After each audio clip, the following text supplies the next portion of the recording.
atractivo. Buenas tardes. Bueno, una disculpa por el ratito que llevamos de retraso. Sé que ya estaban por ahí algunos inquietos. Miren, afortunadamente pudo llegar el doctor. Agradecerle su paciencia, agradecer su presencia.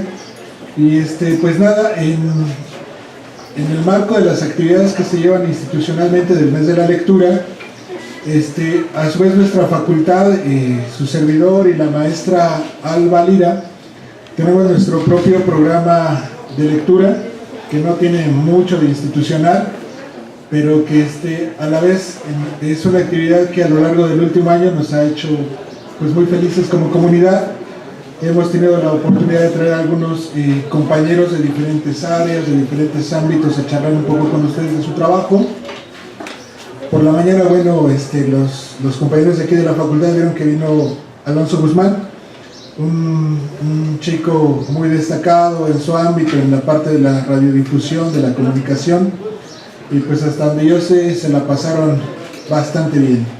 Y ahorita en la tarde nos acompaña, yo creo que sí es una de las, no exagero, a pesar de que es un profesor bastante joven, es un investigador bastante joven, y tengo la fortuna de gozar de su amistad.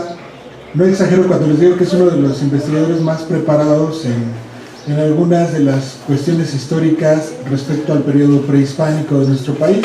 Ajá. El día de hoy nos acompaña el doctor Raimundo Martínez García. Él es profesor e investigador de tiempo completo del Colegio Mexiquense. Ajá. Ya lleva algunos años haciendo investigación en dicha institución, muy prestigiada en nuestro estado. Es profesor también de la Facultad de Humanidades en el área de estudios históricos. Ha trabajado en diferentes instituciones educativas con personajes muy importantes del ámbito de la ciencia de la historia. Y el día de hoy, pues, de verdad yo estoy muy agradecido con Raimundo que nos haya aceptado la invitación. Es la primera ocasión que lo tenemos acá en la facultad. Yo le comentaba que hay ocasiones que es más fácil verlo charlando, pues obviamente en su institución o en Humanidades o en algunas otras instituciones del país, pero acá no habíamos tenido esa fortuna. Raimundo se ha dedicado en los últimos años a, pues justo como su especialidad lo expresa, a los estudios mesoamericanos, y el día de hoy lo invitamos a que nos viniera a dar una charla sobre las relaciones que hay de este periodo prehispánico y la educación. Ajá. Raimundo es egresado de licenciatura, él es licenciado en Historia por la querida Facultad de Humanidades, es maestro y es doctor en estudios mesoamericanos, es el término correcto, por la Universidad Nacional Autónoma de México, por la UNAM, y bueno, pues es autor de infinidad de publicaciones y ha estado pues en muchísimos foros a lo largo de su ya larga carrera, a pesar de que es un profesor joven. Incluso hay algunos profesores aquí en la Facultad de Ciencias de la Conducta que han sido sus alumnos. Eso es muy interesante, ¿no? Y ya vaya, hay profesores aquí en la facultad que han pasado por sus manos. Bueno, pues sin más, y reitero agradeciendo su paciencia y sobre todo la amabilidad del doctor Raimundo, pues le cedemos la palabra para que pueda pues iniciar con su trabajo académico el día de hoy. Ray, pues bienvenido y muchísimas gracias.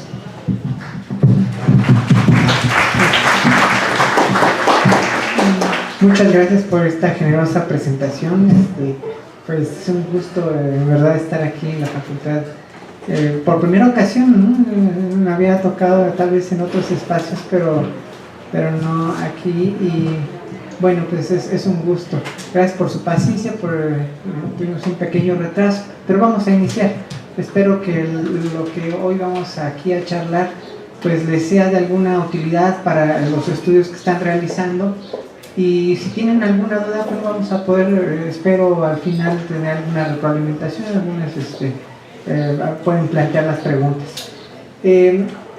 Como el área en la que ustedes trabajan no es propiamente la histórica, voy a hacer una breve vueltecita para explicar algunos puntos de partida, ¿no?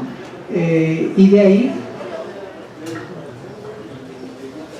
de ahí vamos a ver un documento del periodo colonial, un documento pintado, que trata el tema de cómo se educaban los antiguos nahuas en el periodo prehispánico. Entonces, vamos a ir encaminando así la plática, ¿no? De favor, así la primera lámina. Primero, pues destacar que la historia prehispánica es para México, pues, una de las más extensas, la más extensa en duración temporal. Estamos hablando de más de 30.000 años antes de desarrollo histórico, de desarrollo social, antes del arribo de los españoles al siglo XVI. Así que es un periodo de una amplitud enorme. Solo de historia posterior tenemos los 500 años, ¿no? Entonces, no solo es por la cantidad de años que duró ese periodo, sino por lo que implicó y lo que implica para nuestra forma de vida actual, para nuestra forma de pensar. Allá se gestaron numerosos desarrollos culturales, tecnológicos, domesticación de plantas, una serie de elementos sin los cuales no podríamos explicar el México de hoy, ¿no? Incluso parte de nuestra forma de ser, de pensar. Y además es el caso de que en el territorio de nuestra actual nación se desarrolló una civilización originaria. No hubo muchas civilizaciones originarias a lo largo del mundo, son contadas: Egipto, China, la India, Mesopotamia y por supuesto Mesoamérica. Mesoamérica, el nombre viene de América Media, ¿no? Es un poco la etimología, la parte media de América, donde se desarrollaron sociedades que desde el 2500 antes de nuestra era hasta el contacto con los españoles tuvieron un desarrollo cultural autónomo, generaron una civilización, generaron formas de organización estatal, tecnologías, conocimientos, y por supuesto esto se vio en una gran cantidad de población. Demográficamente esta región estuvo muy habitada, que nos habla pues del éxito de esta civilización. El México antiguo, entonces, pues nosotros lo hemos estudiado en la escuela, pero generalmente se reduce a veces a que conozcamos que existieron los mayas y los aztecas, ¿no? O mexicas, es decir, es un conocimiento muy general.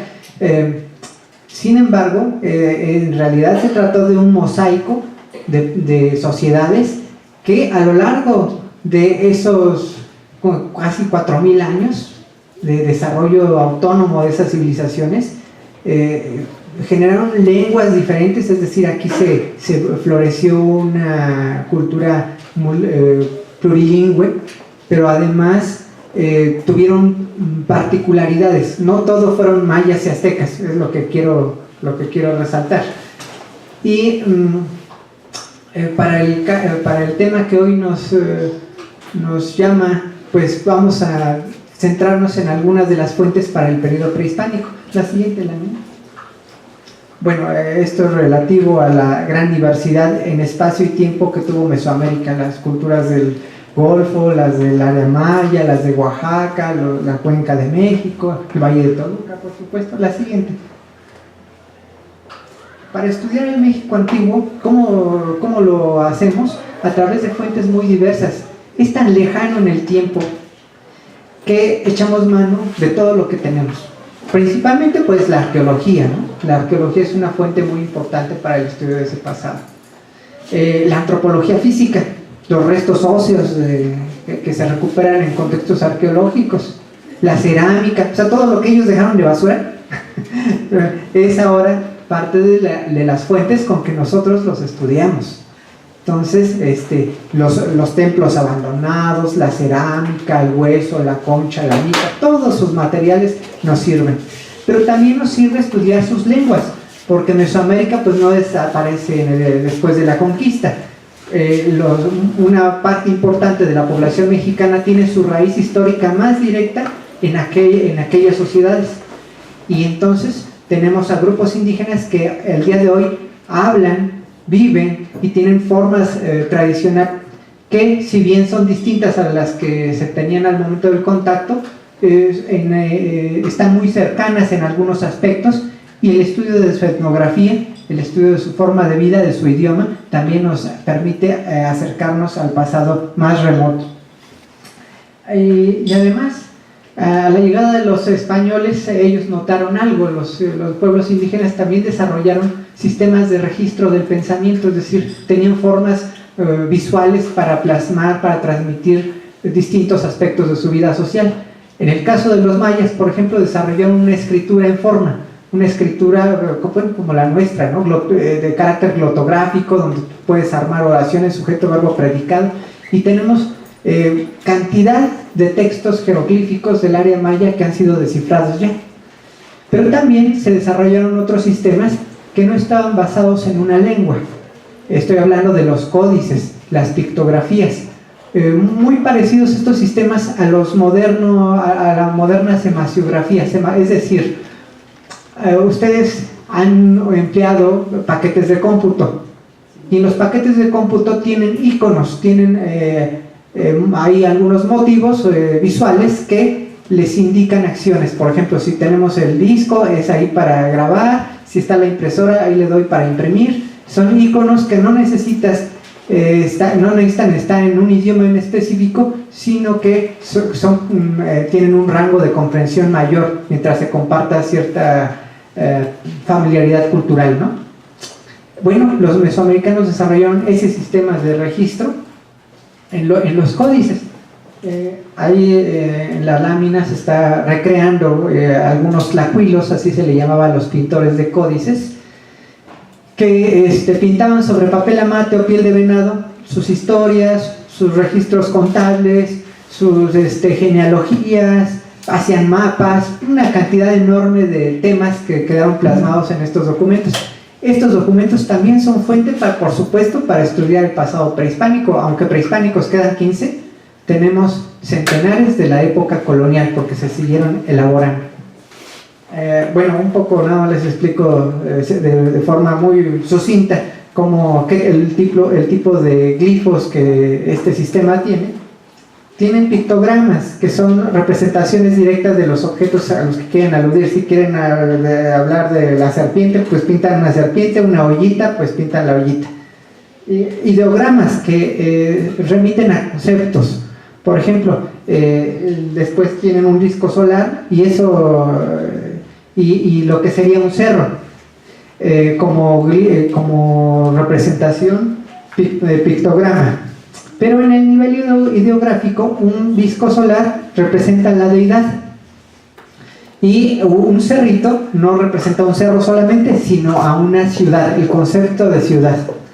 Y también tenían, aunque de forma menos numerosa en su sistema, glifos de tipo fonético. Por ejemplo, está un venado, en la cabecita del venado y unos dientes. En este caso, para que en lengua náhuatl, no funcionaba en otro idioma, en lengua náhuatl se dijera Mazatl, venado, y los dientitos se dicen en náhuatl Tlantli, para decir Mazatlán, lugar de venados. No quiere decir que sea lugar de venados dientones, ¿no? Los dientes no tienen ahí ningún valor más que el fonético. Y después está uno más conocido por ustedes, el de Tolocan y el de Matlatzinco. Me voy a fijar en el de Matlatzinco. El de Matlatzinco tiene una red y un trasero humano. Y aquí la etimología no dice nada de traseros con redes, ¿no? Lo que quiere decir es Matlac, red, y el Tzintli, trasero, es solo como un rebus, para el sonido tzin de Matlatzinco, lugar en la base de la red. Es el significado. Bueno, esa era la forma, y posteriormente, pues en la época colonial, los indígenas siguieron elaborando sus pictografías, pero además se hicieron muy rápido de los elementos que traían los españoles, es decir, la escritura en caracteres latinos, y adicionaron a sus propias pinturas glosas que a veces ampliaban la información, o a veces hay glosas que no tienen mucho que ver con lo pintado, pero adicionaban temas, ¿no? Y por eso tenemos muchos documentos escritos no solo en español, sino en náhuatl, en mixteco, en maya, en otomí, hay documentación que fue ya glosada con estos nuevos caracteres, pero además las pictografías también generalmente se les agregó este tipo de recurso, ¿no? La siguiente, de favor. Bueno, ya encaminándonos hacia el tema, tenemos que dar estos grandes saltos, pero espero no nos perdamos. Vamos a hablar de cómo era la educación en el momento previo a la conquista española en la sociedad mexica. La sociedad mexica o azteca, en alguna bibliografía le dan este nombre. Esta sociedad es de la que más hablamos los historiadores por una sencilla razón, porque es sobre la que más información tenemos. O sea, como eran el pueblo hegemónico a la llegada de los españoles y con el cual se confrontaron, pues entonces los registros, tanto de los españoles como después de los herederos indígenas de los mexicas, produjeron una gran cantidad de documentación. Tenemos que destacar que su desarrollo histórico fue muy rápido. O sea, es un pueblo que funda su ciudad por allá de 1325 y en el siglo siguiente ya se está convirtiendo en el grupo hegemónico por vía de las armas, no solo en la cuenca de México. Ahí está una recreación de la ciudad de Tenochtitlan, una ciudad en medio del lago de Texcoco, y de ser un grupo en una situación muy precaria frente a otros que eran más antiguos en la región y más poderosos, se vuelven mercenarios. Una parte de su actividad, además de la caza, pesca lacustre, era la guerra. Y esta vocación por la guerra les llevó a expandirse hacia otros territorios, primero dentro de la cuenca de México, después conquistan Valle de Toluca, Morelos, y la zona de Puebla, Tlaxcala. ¿Para qué este gran esfuerzo y tantas vidas que implicaron las conquistas? Porque para esa época, ideológicamente, ellos plantearon que tenían que alimentar al sol por medio de sacrificios que obtenían en las guerras. Eso era a nivel ideológico, ¿no?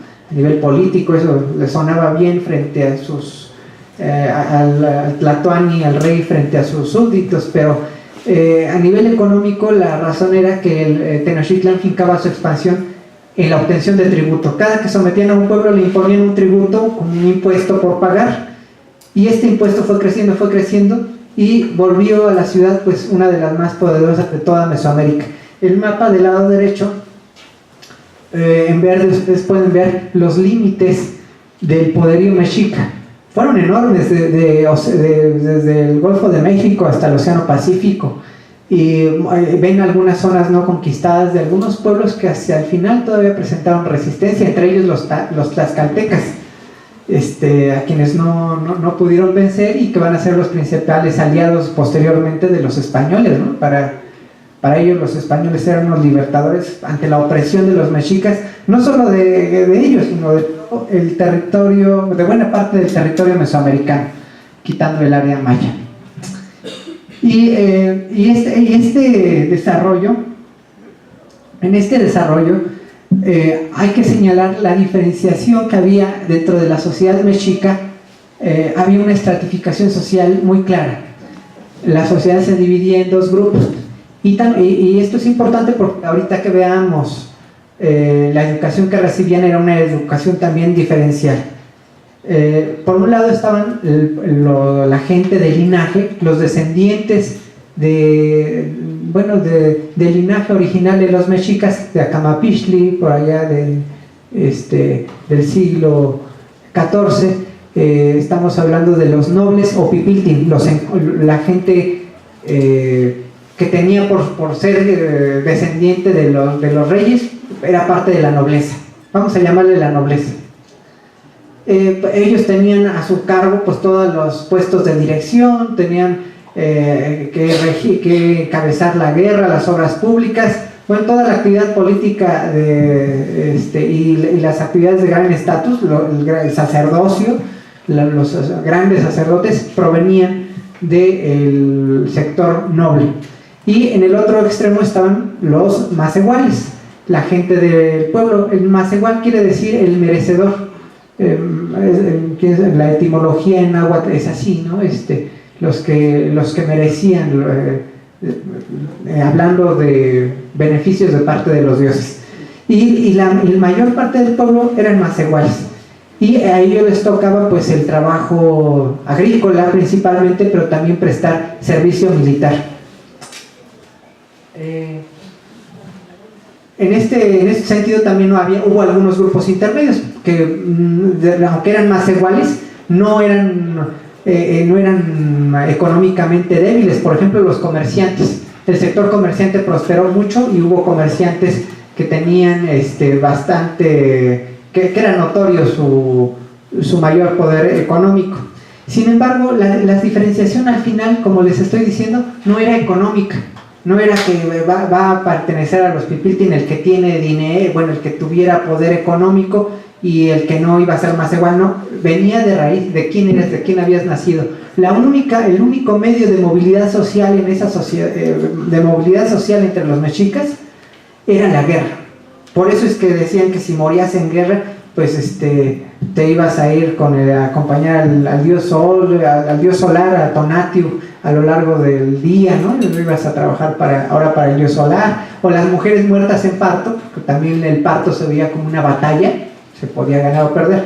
Y las mujeres muertas en parto también eran consideradas guerreras que habían muerto en la batalla, ¿no? Entonces acompañaban también al sol los soldados del amanecer al cenit y las mujeres muertas en parto del cenit al ocaso. O sea, eso dentro del nivel ideológico. Y bueno, y aquí en la tierra es cierto, si un soldado que era macehual, que era del pueblo, tenía éxito en la guerra, hacía captura de otros enemigos, en fin, destacaba, pues a este personaje sí le iban a permitir, por ejemplo, no pagar tributo. Era lo que podía aspirar, de que no iba a pagar tributo y de vez en vez el aparato estatal le iba a estar dando mantas, plumas, objetos valiosos. Entonces podía prosperar, ¿no? El cambio, el noble pues no tenía que pagar tributo, era noble, más bien él recibía el tributo. Esta sociedad, bueno, y el resto de las de Mesoamérica, en esto podemos hacer una fuerte generalización, tenían un profundo sentido religioso. O sea, la religión era el medio de, ¿cómo diríamos?, el vehículo de la diplomacia para hablar entre culturas diferentes, pero también desde los macehuales hasta los nobles tenían una serie de cultos que eran continuos. La vida estaba llena de actividades religiosas, tantas que a nosotros los que estudiamos ese pasado nos parece apabullante. O sea, dice uno, ¿y a qué hora estos cuates pensaban que todo el mundo estaba animado, que tenía alma y todo era sagrado? Sí, y además tenían muchas fórmulas, muchos rituales que repetían constantemente.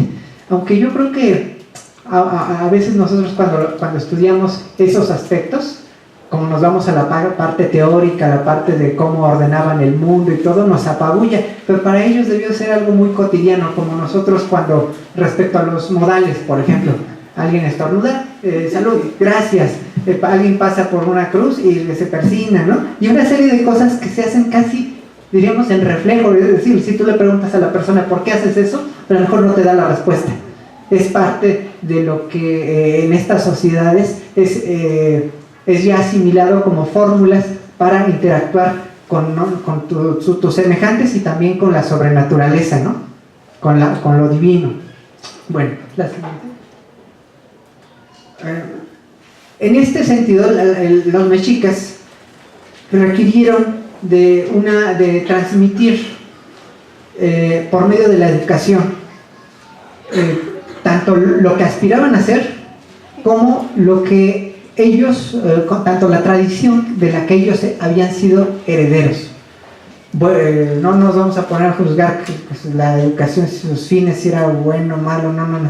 Vamos a ver cuál era la función de la educación.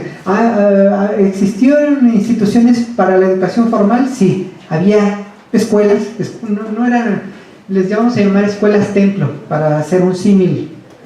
para tener las palabras con qué hablar de ello, ¿no? Las escuelas se llevaban telpochcali para el caso de los macehuales, y para el caso de los nobles tenían dos, el calmecac, pero también el cuicacali.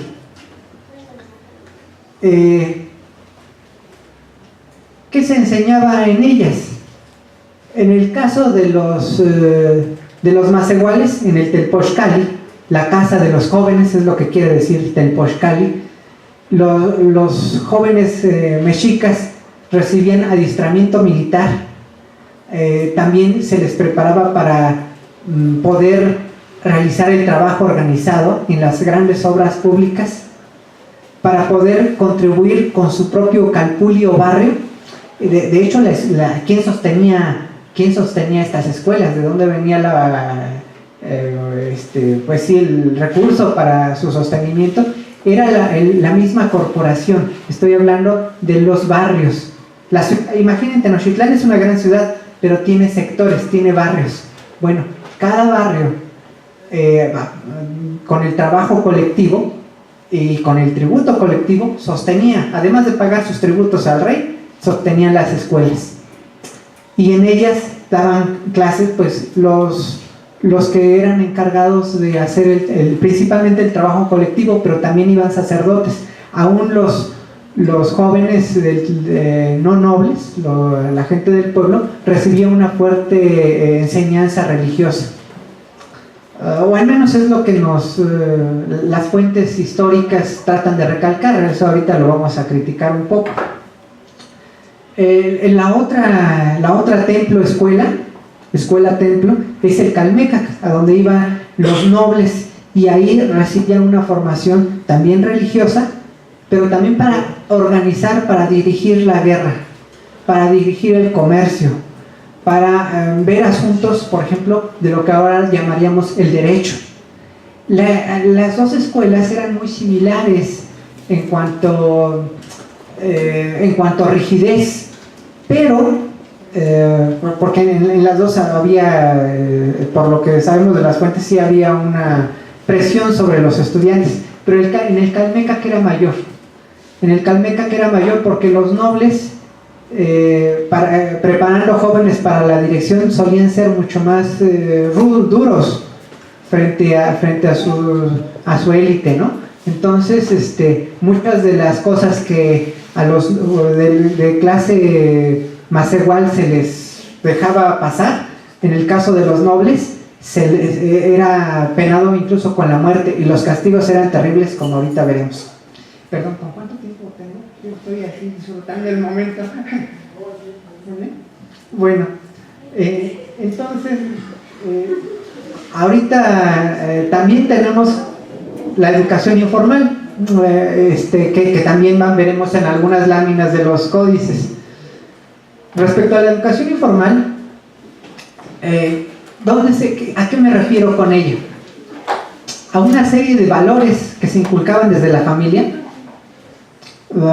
valores sí, morales, había lo que se esperaba de los jóvenes, pero también preparación para el trabajo que no recibían ni en el calmecac ni en el telpochcali. Por ejemplo, los distintos oficios. Si el padre era platero o orfebre, si el padre se dedicaba al trabajo de la pluma, o hacer pinturas, si se dedicaba a hacer cerámica, esto se aprendía dentro del taller, y más que nada la transmisión se daba de padre a hijo. Cada vez, lo veremos en algunas láminas, dejando en el hijo una mayor responsabilidad en los distintos fases del trabajo artesanal, ¿no? Entonces, una parte importante venía de ahí. Y hay algo que destaca en los documentos, los denominados huehuetlatoli, los relatos de los viejos, textos que tuvieron gran éxito en la colonia, los recabaron los religiosos porque les parecieron, desde su perspectiva cristiana, digna de que no desapareciera. Entonces tenemos los huehuetlatoli que recabó Olmos, Fray Bernardino de Sahagún, Fray Jerónimo de Mendieta, les parecieron muy importantes. Y estas eran las arengas, los discursos, lo que los ancianos decían en varios momentos importantes de la vida y que tenía también una función formativa. Por ejemplo, cuando un hijo nacía, cuando dos personas se iban a casar, cuando dicen los textos la joven o el joven llegaban a la edad de la discreción, ¿no? Ya no eran niños sino adultos. Otro tema importante es ver qué etapas de la vida tenían consideraban los nahuas, ¿no? Si existía niñez, por ejemplo, eso el concepto no venía al caso ahí, ¿no? O adolescencia, pues no, eran otras categorías. Pero ahí cuando llegaban, dicen los textos coloniales, a la edad de la discreción, pues también les daban una serie de consejos. Estos consejos también son relativos al comportamiento religioso, al comportamiento con otros jóvenes, al comportamiento con los padres, con los abuelos, con las autoridades. Y también se sermoneaban, porque básicamente son sermones, ¿no? Son textos muy extensos que buscan fomentar ciertos valores. También le tocaba al Tlatoani, cuando el Tlatoani recibía el poder, también a él se le dirigía un discurso, un huehuetlatoli en particular. ¿Podemos ir pasando al siguiente? Bueno, vamos a ver ejemplos concretos de algunos aspectos de la educación náhuatl a partir de una fuente que es el Códice Mendoza. El Códice Mendoza es una de estas pinturas hechas por indígenas en el periodo colonial. Se llama Códice Mendoza porque el virrey Antonio de Mendoza lo mandó a elaborar por allá de 1540, que quería informar al emperador, a Carlos V, sobre la historia y cultura de los antiguos mexicanos. Entonces dijo, voy a hacer una pintura para que se envíe al emperador. Mandó a hacer, no la hizo él, la mandó a hacer con los tlacuilos. Y se pintó, tiene tres grandes secciones, y lo enviaron a España. Sin embargo, en el camino los piratas franceses lo asaltaron el barco y nunca llegó a España. Después estuvo en manos del cosmógrafo del rey francés, el cosmógrafo de apellido Tebet, que además rayó el documento para que se viera que había estado en su posesión. Y luego fue vendido a Inglaterra. Está en la biblioteca bodleiana en Oxford. Entonces allá lo podíamos consultar solamente. Pero el año pasado el INAH hizo un convenio con Oxford y lo han puesto en línea. Fotografías de gran calidad están puestas en línea. Es de donde se las voy a mostrar y les invito a que revisen el documento pues en extenso, ¿no? Que voy a elegir las láminas que tienen que ver con educación, pero ustedes pueden hojear el documento en la página web que hay en la anterior. En la página web que está ahí abajo es un sitio del INAH. Ya tienen varios documentos cargados y bueno, no se van a divertir viendo. Viene también un breve estudio. Entonces bueno, el documento consta de 3 secciones, decíamos. La primera es la historia de los mexicas desde la fundación de Tenochtitlan hasta Moctezuma Xocoyotzin, el último emperador mexica. La segunda parte tiene toda la matrícula de lo que le pagaban los pueblos sometidos a los mexicas. Entonces viene ahí los pueblos y qué cantidad de tributo le daban y de qué tipo, ¿no? Y la tercera parte le han llamado de tipo etnográfico, pero no es que sea etnográfico el asunto. En esta tercera parte en los tlacuilos, los pintores trataron de mostrar cómo era la vida de un mexica desde su nacimiento hasta toda su año por año, a los 3 años, a los 4, a los 5, a los 15, cómo era la vida de un noble. No tenemos ahí reflejada la vida de los macehuales, pero es cómo era la vida de un noble dentro de este paradigma hasta que se casa, ¿no? Y ya después pasa, bueno, no vienen las exequias, sería, ¿no? Pasaría a mejor vida. Pero viene después de que se casa y también todos los rangos militares a los que podía llegar y cómo se le educaba. Y esa sección es la que vamos ahorita a ver algunas de sus láminas. ¿Esta es la primera? Esta es la primera. Está...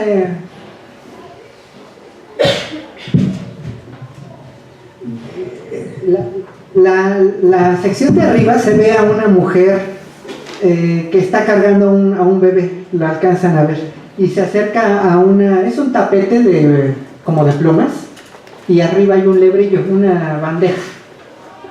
Va a presentar, a limpiar al niño. No es el bautismo, no tiene nada que ver, pero se hacía una ilustración por agua en la que se le asignaba alma, una de sus almas al niño. Entonces lo limpiaban, entonces invocaban a la deidad suprema, en fin. Lo interesante es que a los 20 días, lo que vemos en la escena de abajo, a los 20 días llevaban al niño al Calmecac. ¿Por qué lo llevaban? Porque lo primero que hacían entonces era dedicarlo al templo. O sea, no es una escuela en el sentido moderno, es un templo. Principalmente el Calmecac es un templo, y ahí lo llevaban para que el niño presentara ciertas ofrendas y para comprometerse a que llegando a cierta edad iba a hacer servicio para el templo estando ahí. Se iba a inscribir. Bueno, dice, al cabo de 20 días de nacido el niño, los padres de la criatura iban con la criatura al templo o mezquita.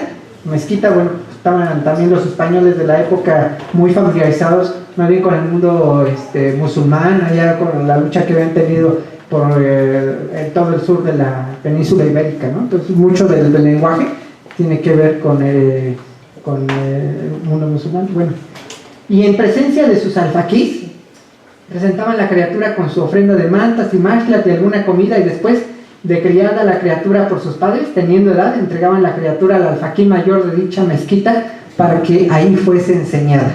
La siguiente. Y no vamos a ver cuadro por cuadro, pero alguno de cada lámina sí.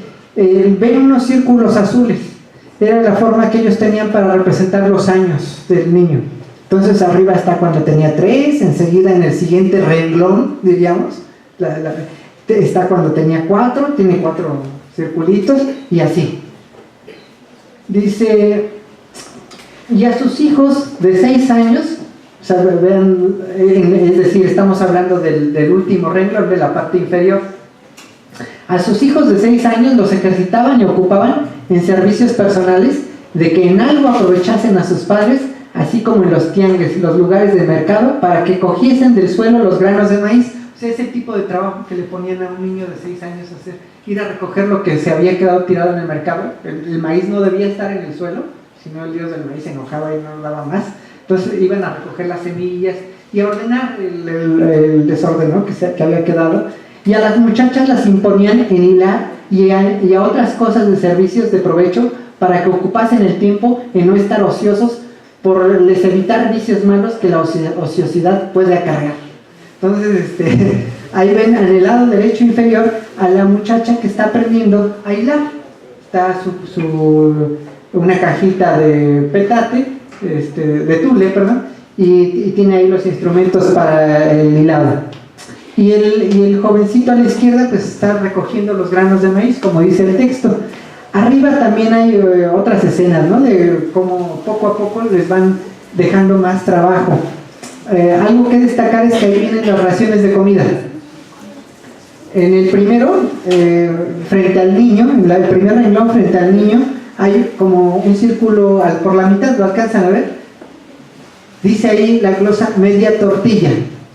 O sea que cuando tenía 3 añitos le daban media tortilla, cuando tenía 4 le daban una tortilla, cuando tenía 5 seguía comiendo una tortilla, cuando tenía 6 ya era tortilla y media. Y claro, no sabemos si eran tortillas como las de ahora, ¿no? O era una tlayuda. Imaginen, uno dice, estos los hambreban mucho, pero no, quién sabe, que tal vez era una gran tlaxcali, una gran tortillota. Entonces, la siguiente.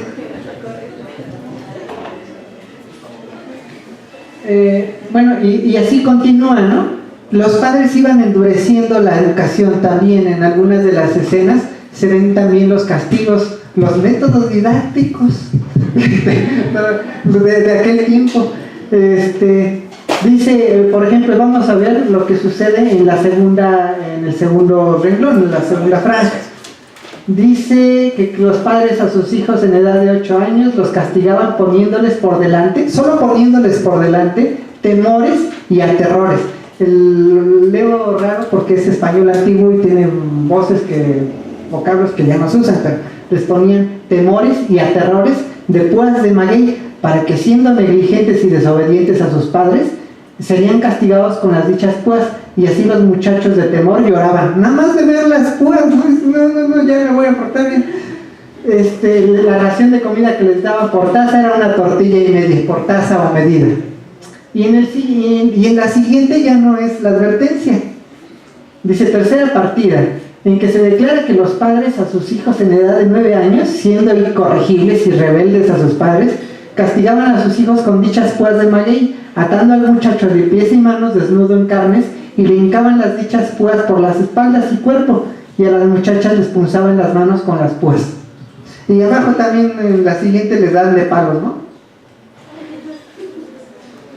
Bueno, la siguiente.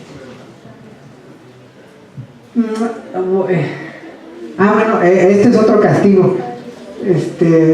Está medio cruel. En la primera franja, el muchacho o muchacha que no recibía corrección de palabra, sus padres lo castigaban dándole humo a las narices con ají, es decir, con chile, que era un tormento grave y aún cruel, para que hostigasen y no anduviesen viciosos y vagamundos, sino que se ocupasen en ocupar el tiempo en cosas provechosas. A los muchachos de tal edad dábanles de pan, que son tortillas, por taza solamente una tortilla y media a cada comida, para que no se enseñasen a hacer traibones y glotones. Bueno, la segunda línea muestra a un joven al que han atado, no recuerdo qué había hecho, pero el castigo era atarlo de pies y manos y dejarlo desnudo en la noche, o sea, que estuviera toda la noche así en la intemperie. Entonces, y bueno, y después ya vienen otras cosas que les enseñaban, ¿no?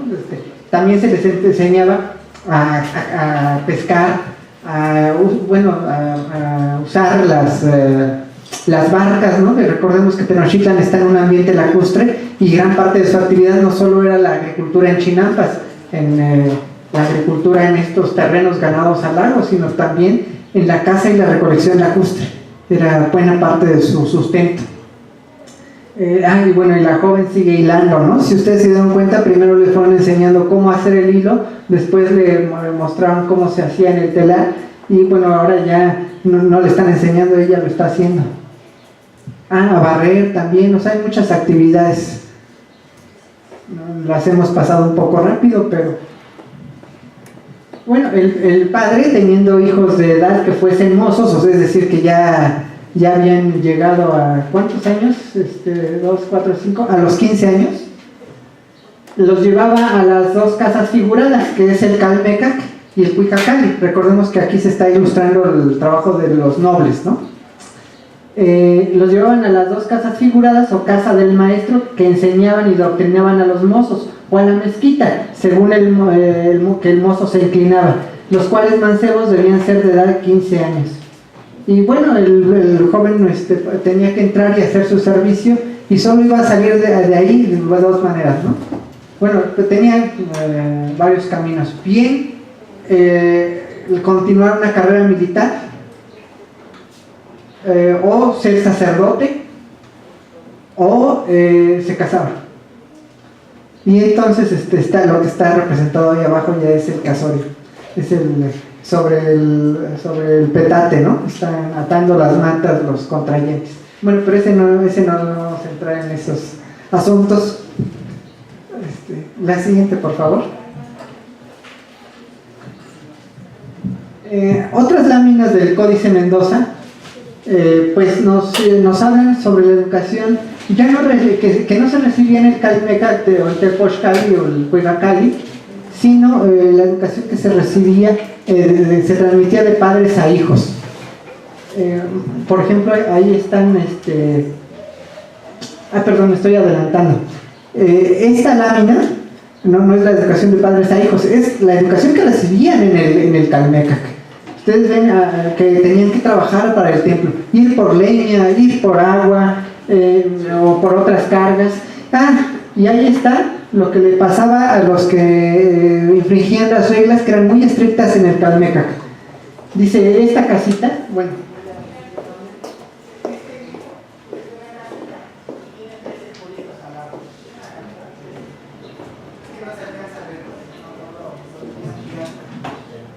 esta casita significa que si el alfaquí novicio iba a su casa a dormir 3 días, le hacían el castigo de desuso figurado y declarado. Lo pinchaban con púas de maguey. Porque era un internado, no era de que no vengo, yo ya me voy. No, tenía que estar ahí recluido. Y a veces se daban sus escapadas. Y lo sabemos, aunque la sociedad de Mexica era muy rigurosa, también sabemos que todos se brincaban las reglas porque está llena de las fuentes de los castigos que le ponían a quienes infringían. Pues no se hablaría tanto de castigos si nadie los cometiera. En realidad hay muchas faltas. En el lado de la derecha está otro de los castigos. A uno le están quemando el cuerpo con tizas que están calientes, lo queman, ¿no? Se los acercan al cuerpo. Y el de abajo, en la tercera línea, dice que si el hombre andaba en trato carnal con alguna mujer o se amancebarse, es que vivía ya, fuera del matrimonio, ¿no? Ya vivía con alguien de manera extra, sin haberse casado. Los alfaquís mayores le castigaban metiéndole púas de pino hechas de estacas por todo el cuerpo. Y están ahí, ahí arriba está la joven, ¿no? Ya nada más ve cómo está llorando, porque le ha de doler. La siguiente, por favor. Vamos un poco rápido porque no vemos pintura tras pintura, pero lo pueden ustedes ver directamente en el códice. Esto sí es la educación que les comentaba, se transmitía de padres a hijos, fuera del ámbito escolar. Está el padre, en el que está por el glifo de casa, aquí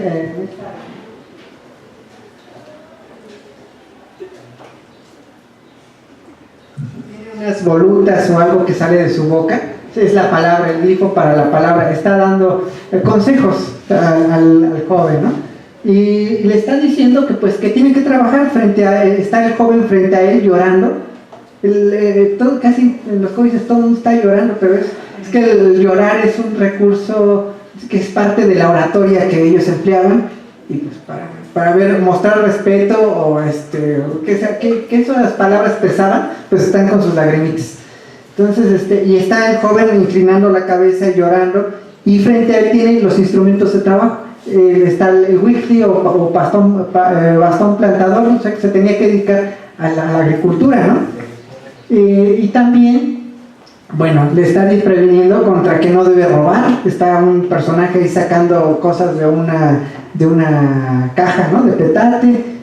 Otro está jugando a la pelota, otro está apostando, a la derecha está apostando, o sea, le está dando consejos de lo que debe y lo que no debe de hacer. Y en la parte inferior está la enseñanza de los oficios. Por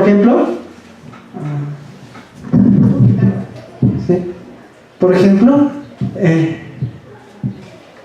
aquí le está enseñando a tallar la madera. Es un trozo de madera y con un pedernal está tallando la madera. Acá le está enseñando a pintar, por ejemplo, poder ser un pintor de códices. Entonces, el padre al hijo le está enseñando el oficio. El que trabajaba las plumas, el que tenía por oficio la orfebrería, el que era lapidario y trabajaba con la piedra. Entonces, todos los oficios se transmitían de esta manera. Y del otro lado es lo que les digo, ¿no? Que no robe, que no se dedique nada más al juego, que no esté apostando o a la bebida.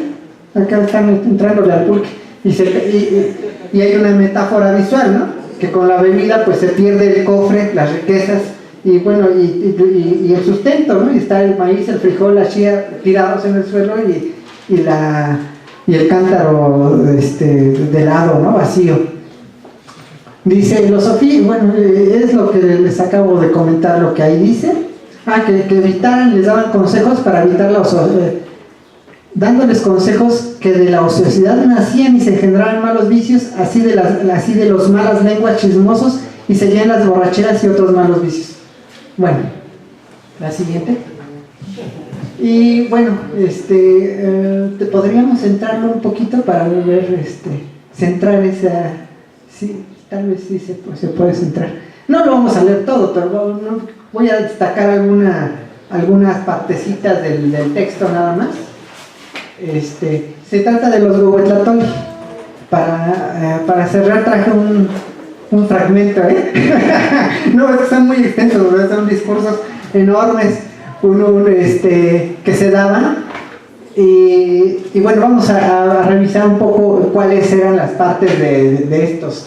Primero, pues, tenían como una introducción en la que, en el caso de los Huehuetlactoli de padres, que se daban de padres a hijos, se decía lo valioso que era la persona, ¿no? Para sus padres y para su comunidad. Dice, tal vez sirve alguno de estos libros. ¿Sí? Hay un falso contacto, pero...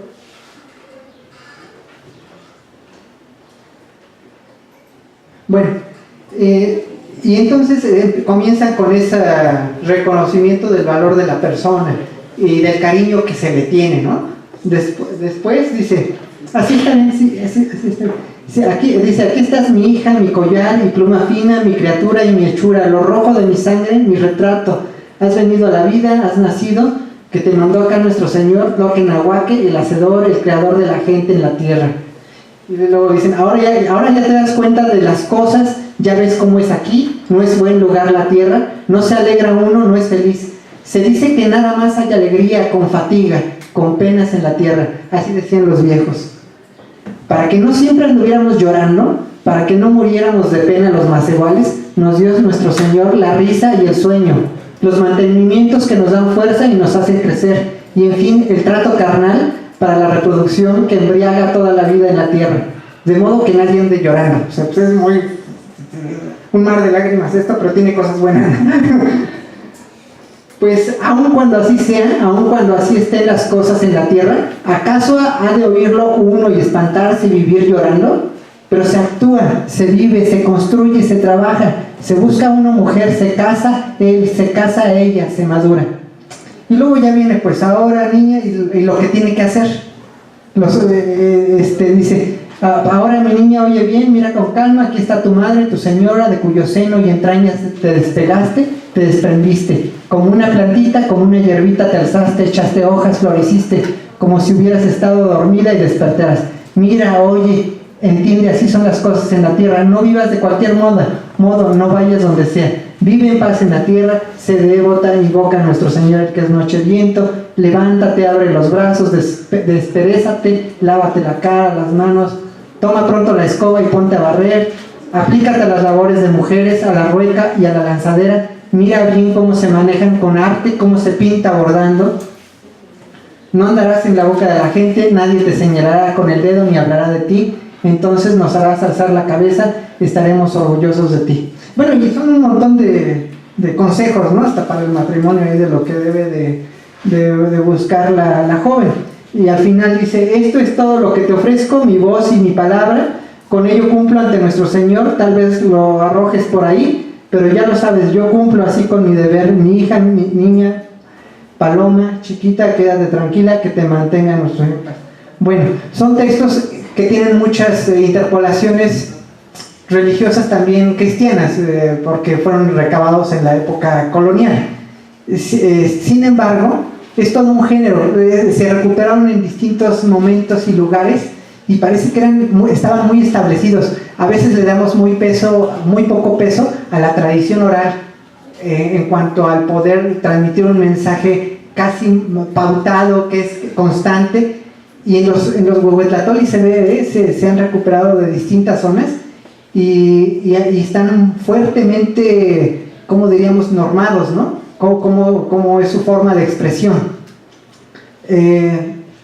Tal vez por el hecho de que mucho de esto le venía bien al pensamiento cristiano del siglo XVI, pues tuvo gran atención, y son algunas de las piezas literarias pues, que todavía se conservan de la cultura náhuatl.